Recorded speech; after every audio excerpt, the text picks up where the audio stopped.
19장까지 살펴보았고요. 20장부터는 율법에 대한 부분이기 때문에 다음 기회에 살펴보고, 이제 사사기를 통해서 하나님 우리에게 주시는 말씀을 살펴보기를 원합니다. 사사기의 핵심적인 말씀이 무엇이냐면 이스라엘에 왕이 없었다. 그래서 사람들이 각각 자기 소견대 오련대로 행했다. 그게 사사기 시대입니다. 이게 암울한 시대죠. 그야말로 혼란과 무질서의 시대였습니다. 하지만 하나님은 그런 시대 속에서도 동일하게 역사하시며 시대를 이끌어가고 계십니다. 변함없는 하나님, 새 시대를 준비하시는 하나님이시죠. 위기는 새로운 기회라.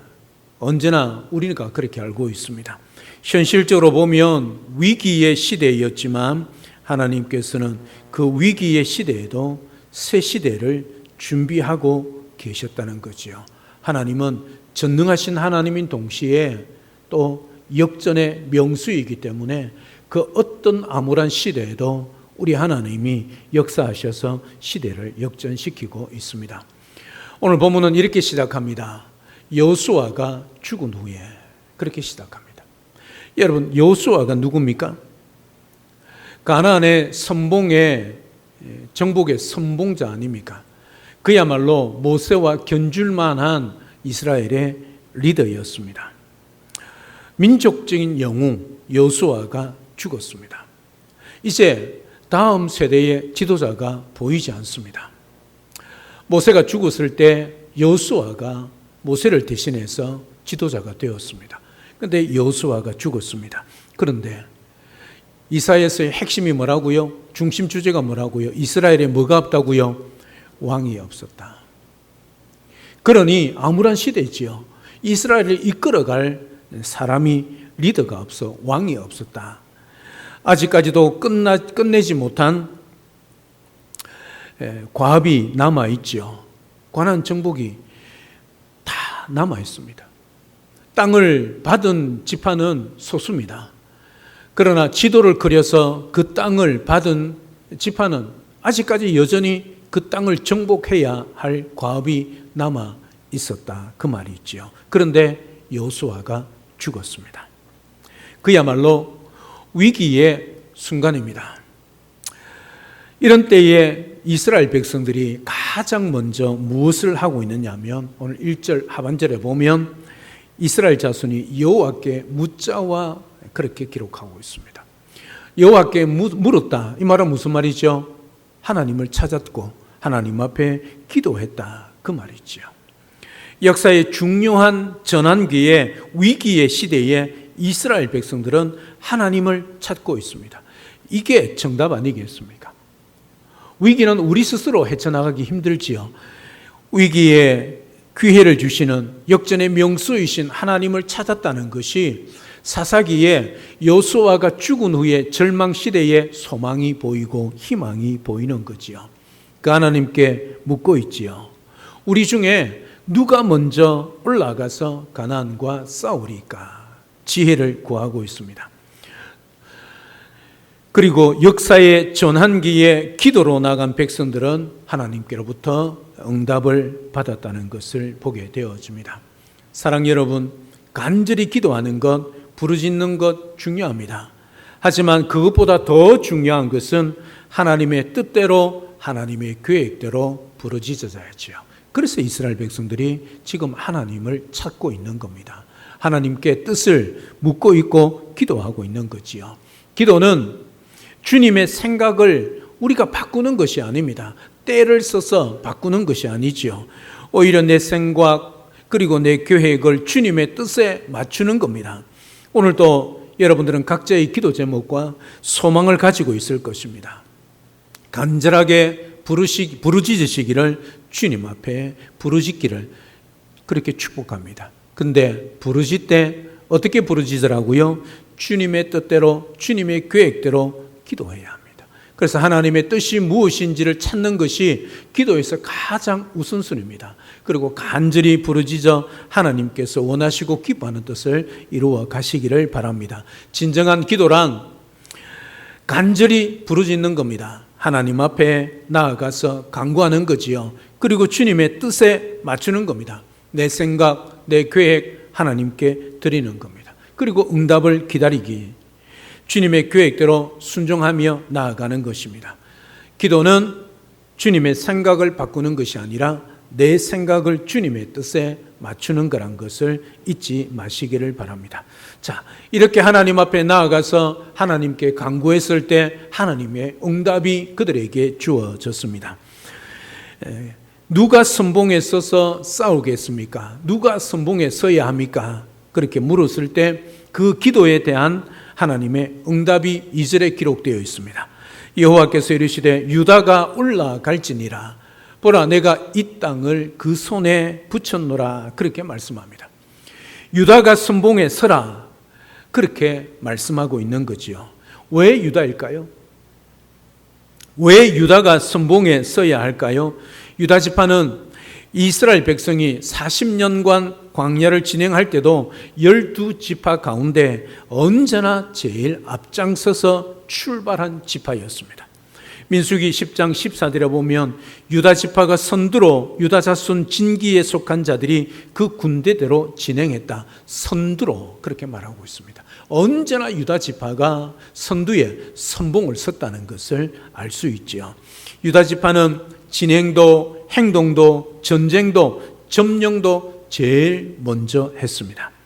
먼저 한다는 것은 그만큼 큰 위험이 따르는 거지요. 손해가 있고 때로는 그에게 위기가 찾아올 수 있고 피해를 입을 수 있습니다. 하지만 유다 지파는 언제나 하나님 앞에서 먼저 순종하고 행동하는 믿음 가졌습니다. 그리고 언제나 용기와 헌신의 본보기가 된 지파가 바로 유다 지파였다는 것을 알 수 있습니다. 자, 선봉에 선 자의 축복이 뭘까요? 유다가 선봉에 섰으면 그냥 희생하고 그것으로 끝났을까요? 그렇지 않다는 거죠. 이렇게 선봉에 선 유다 지파가 자손의 수가 가장 많이 번창했습니다. 번성이 있죠. 그리고 가장 넓은 땅을 차지하게 되었습니다. 12지파 가운데 유다 지파가 가장 넓은 땅을, 그야말로 노른자 땅을 가지게 되었습니다. 그리고 이스라엘의 민족의 지도자 왕들을 배출하는 가문이 되었지요. 그리고 영적으로 유다 지파를 통해 예수 그리스도께서 이 땅에 오신 축복을 누렸습니다. 이게 선봉에, 선두에 가장 먼저 손을 들고 헌신하는 자에게 주시는 하나님의 축복이란 것을 성경은 우리에게 말씀해 주고 있습니다. 선봉에 서는 자리 쉽지 않습니다. 선두에 먼저 앞장서서 일하는 거 쉽지 않습니다. 어렵고 힘듭니다. 그럼에도 불구하고 주님의 일에 언제나 선봉에 설 수 있고 자원하여 선두에 서서 하나님의 일을 감당할 수 있는 우리 모든 성도님들이 되시기를 주님의 이름으로 축복합니다. 우리가 앞장서야 할 선봉의 자리는 면류관을 쓰는 자리가 아니라 십자가를 지는 자리일 것입니다. 박수를 받는 자리가 아니라 희생하고 헌신하며 섬기는 자리를 말할 것입니다. 영광의 자리가 아닌 이름도 빛도 없이 헌신하고 충성하는 자리일 것입니다. 그럼에도 불구하고 그 희생, 그 수고, 그 헌신, 그리고 구전일에 이름도 없이 빛도 없이 섬길 때 누가 기억하신다고요? 하나님. 하나님이 기억하시면 하나님 앞에 있는 기념책에 기록할 뿐만 아니라 하나님께서 선두에서는, 선봉에서는 그 희생, 그 수고, 그리고 그 헌신, 구전일, 이름 없이 빛도 없이 헌신하는 그의 보상, 상급, 축복을 주신다는 것을 확실히 믿고 우리 모두 다 언제나 주님 몸된 교회 하나님의 나라 일에 선봉에 서서 그렇게 수고하고 헌신하여 하나님 주신 은혜와 복을 받아 누릴 수 있는 복된 우리 모든 성도님들 다 되시기를 우리 주님의 이름으로 축복합니다. 이제 유다가 선봉에 올라갑니다. 그런데 유다가 함께 가자, 동력하자 하는 지파가 있었습니다. 혼자 올라가지 않고 그 형제 시므온과 함께 올라가서 싸움에 승리하고 있음을 보게 되어집니다. 3절이지요. 유다가 그 형제 시므온에게 이르되 내가 제비 뽑아 얻은 땅에 나와 함께 올라가자, 그렇게 말합니다. 여러분, 유다 지파가 왜 많은 11지파 가운데 시므온 지파에게 부탁했을까요? 여러분, 이스라엘 지도에 보면 이 시므온 지파는 유다 지파, 이렇게 유다 지파가 있으면 그 유다 지파 안에 있어요. 그러니까 어떻게 보면 유다 지파가 이렇게 밖에 크게 있으면, 공이라면 작은 축구공이라면 테니스 공만한 것이 어디요? 딱 중앙에 있는 것이 시므온 지파입니다. 그러니 어떻게 보면 유다와 시므온 지파는 뭐지요? 일심동체라도 관이 아니지요. 그래서 유다 지파가 시므온 지파에게 동력하자, 함께 올라가자, 그렇게 이야기하고 있습니다. 혼자가 아닌 함께 싸움에 나아갔습니다. 하나님의 능력을 믿지 못하고 인간의 도움을 구하는 것이 아니라 하나님의 뜻대로 행동하는 것이지요. 왜? 같은 지파 안에 땅을 주셨기 때문이지요. 유다 지경 내에 시므온 지경이 같이 있었기 때문에 동력하여 싸우기를 요청한 것입니다. 함께하는 동력으로 이루는 승리입니다. 아름다운 능력의 공동체의 모습을 보게 되는 거지요. 이게 바로 동력의 중요한 것을 말합니다. 함께함의 중요성을 말하고 있는 거지요. 우리도 서로 동력하여 하나님의 놀라운 사역을 이루어가는 아름다운 능력의 공동체 이루어가야 할 것입니다. 이 공동체가 영동중앙교회임을 기억하고 우리 함께 동력하고 서로 손을 잡고 서로 힘을 보태어 서로 어떻게 해요? 함께 일할 수 있는 그런 동력의 시너지 효과, 동력의 능력을 나타낼 수 있는 우리 모두가 될 수 있기를 주님의 이름으로 축복합니다. 마지막으로 하나님의 말씀대로 유다가 올라가 순종한 결과, 그것이 무엇이겠습니까? 오늘 본문 4절부터 10절까지 기록되어져 있습니다. 유다가 올라가매 가나안 사람과 싸워 이겼더라. 아도니 베색을 죽였더라. 계속해서 죽였다. 그렇게 기록을 하고 있는 것을 보게 되어집니다. 말씀에 순종하여 유다가 올라갔습니다. 말씀에 순종했습니다. 이스라엘 전 지파가 하나님께 물었습니다. 기도했습니다. 누가 우리의 선봉에 서서 이 가나안과 싸우겠습니까? 누가? 유다 지파가 올라갈지니라. 그래서 그 말씀에 순종하여 유다 지파가 시므온과 함께 동력하여 올라갔습니다. 그리고 믿음으로 나아가 가나안과 싸웁니다. 그리고 아도니 베색을 죽였습니다. 아도니 베색은 그저 그런 왕이 아니었습니다. 그 당시 70명의 왕을 죽인 그야말로 대단한 능력을 가진 왕이었습니다. 여러분, 한 왕도 아니고 7명도 아니고 10명도 아니고 70명이면 어떻게 해요? 70나라를, 70개 나라를 어떻게 해요? 이겼다는 것이요. 여러분, 정말 대단한 왕 아닙니까? 그 아도니 베색을 죽였다. 완벽한 승리를 보여주고 있습니다. 하나님께서 이스라엘 손에 붙여 완전한 승리를 누리게 한 것이지요. 여러분, 하나님을 찾고 하나님 앞에 기도하고 하나님의 뜻을 구하고 그 말씀을 들었을 때 그 말씀대로 순종할 때에 주시는 하나님의 승리가 오늘 본문에 기록이 되어 있습니다. 참 암울한 시대였습니다. 어두운 시대였습니다. 위기의 시대였습니다. 그들의 영도자였던 여호수아가 죽었습니다. 이제 왕도 없습니다. 자기들을 이끌어갈 지도자도 없습니다. 어떻게 해야 할까? 정말 위기 순간에 그들은 하나님 앞에 기도했습니다. 하나님을 찾았다는 거지요. 이게 정답입니다. 위기 시대에 나라뿐만 아니라 우리 경제뿐만 아니라 우리 가정, 개인, 직장 어디든지 위기가 찾아올 수 있고 그것 때문에 힘들 수 있습니다. 하나님께 기도할 때 하나님이 우리에게 길을 주시고 우리에게 답을 보여주신다는 거지요. 유다의 승리의 비결은 하나님 말씀 붙잡고 그 약속의 말씀대로 순종하여 선봉으로 올라갔을 때 하나님께서 주신 것입니다. 승리는 누구에게 달려 있습니까? 우리 하나님 손에 달려 있습니다. 유다 지파와 시므온 지파가 대단한 능력의 소유자라서가 아닙니다.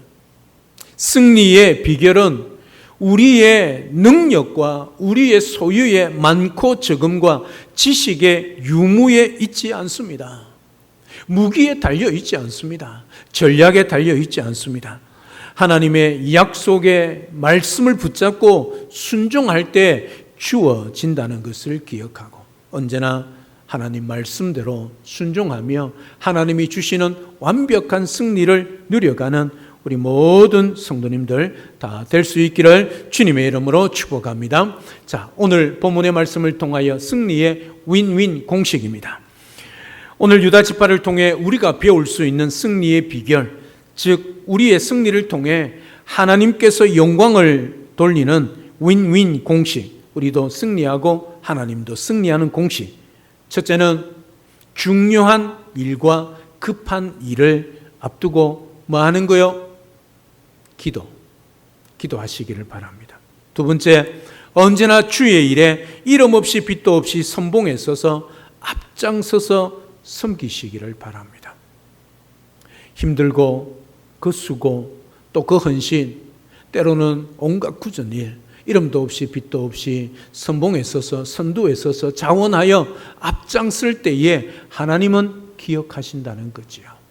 그리고 하나님이 함께 동력할 때 하나님께서 놀라운 시너지 효과로 승리를 주신다는 것, 우리도 승리하고 하나님도 영광을 받으시는 삶이 된다는 것을 늘 기억하고 그렇게 섬기고 살아가는 우리 모두가 될 수 있기를 주님의 이름으로 축복합니다. 그리할 때 하나님께서 우리에게 늘 승리할 수 있도록 역사하여 주실 것입니다.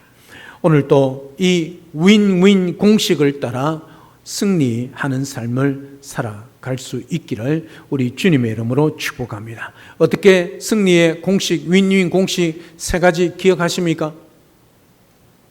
뭐죠? 한번 돌아가 볼까요? 첫째는 뭐요? 중요한 일, 급한 일, 언제나 먼저 기도하십시오. 두 번째는 주의 일에 이름 없이 빚도 없이 언제나 앞장서십시오. 그리고 함께 동력하십시오. 배시장도 뭐 하면 낫다고요? 서로 맞들면 낫다고요. 이 사실을 분명히 기억하고 오늘 이 윈윈, 우리도 이기고 하나님께도 승리하는 그 승리의 공식, 기도, 언제나 앞장서서 섬기고 동력하는 것. 이게 암울한 시대에 하나님께서 이스라엘과 유다와 시므온에게 주신 승리였다는 것을 기억하고 우리 시대에 우리 인생에 힘들고 어려울 때마다 기도하고 앞장서서 주님 몸된 교회를 섬기고 또 서로 동력하여 하나님이 주시는 놀라운 승리의 능력과 그 비결을 배워서 우리 또한 우리 영동 중앙교회를 든든히 세워가고 공동체를 세워가고 가정을 세워갈 수 있기를 우리 주 예수 그리스도로 축복합니다. 할렐루야. 살아계신 하나님, 은혜와 사랑을 진심으로 감사를 드립니다. 오늘 여호수아가 죽었습니다. 이스라엘의 위대한 영도자였습니다. 그럼에도 불구하고 다음 리더가 보이지 않았습니다. 참 위기의 시대고 암울한 시대였습니다. 그럴 때 이스라엘 백성들이 하나님을 찾았습니다. 그리고 하나님 앞에 기도했습니다. 이것이 정말 승리의 첫 번째 우리가 해야 할 일이란 것을 다시 한번 깨닫습니다. 위기의 순간에 언제나 기도할 수 있게 하옵소서. 그리고 하나님께 물었을 때 말씀대로 순종하여 유다가 선봉에 서서 올라갔을 때 하나님께서 놀라운 승리를 허락하여 주셨습니다. 이런 명의 왕을 죽인 아도니 베섹을 쳐 완벽하게 승리를 누렸습니다. 그리고 시몬과 함께 동력했을 때의 그 시너지 효과, 능력이 더 크게 나타났습니다. 우리도 함께 손을 보태고 힘을 보태고 우리의 헌신과 노력을 함께 보태어서 주님의 몸된 교회를 든든히 세워가는, 우리도 승리하고 하나님도 영광을 받으시는 그런 놀라운 역사를 일으켜가는 윈윈하는 그런 우리 모든 성도들, 또 가정, 구역, 우리 교회가 될 수 있도록 축복하여 주시옵소서. 예수님의 이름으로 기도드립니다. 아멘.